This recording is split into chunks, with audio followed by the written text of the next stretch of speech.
ఇవాళ ఆర్డర్ వచ్చేసి కరివేపాకు కారం చేశానండి. అందుకే ఈ టైం అయిపోయిందనమాట. ఇంకా నెయ్యి బాగా కుమ్ముతానని మీకు తెలుసు కదా! టేస్ట్ చూద్దామని చెప్పి కొంచెం వేసుకున్నాను. కర్రీ వచ్చేసి అరటికాయ ఫ్రై చేశాను.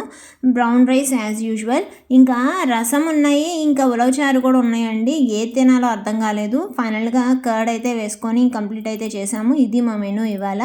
ఆక్‌పాక్, కరివేపాకని పక్కకు పడేస్తూ ఉంటారు. చాలామంది పిల్లలు లేదు, పెద్దలు లేదు. అలాంటి వాళ్ళకి కరివేపాకు కారం చాలా చాలా మంచిదని చెప్పి తెలియజేసి వాళ్ళకి పెట్టండి. ఎందుకంటే కాన్‌స్టిపేషన్ తగ్గిస్తుంది, కొలెస్ట్రాల్ లెవెల్స్‌ని తగ్గిస్తుంది. దాంతోపాటు వెయిట్ లాస్ కావాలనుకున్న వాళ్ళకు మంచిగా హెల్ప్ చేస్తుందనమాట. అంతేకాకుండా మనకి హిమోగ్లోబిన్ లెవెల్స్ పెంచడానికి అంటే ఎప్పుడన్నా రక్తహీనత ఉందనుకోండి, అప్పుడు ఈ కరివేపాకు కారం రోజు తినటం అలవాటు చేసుకుంటే వాళ్ళకి హిమోగ్లోబిన్ లెవెల్స్ పెరుగుతాయి.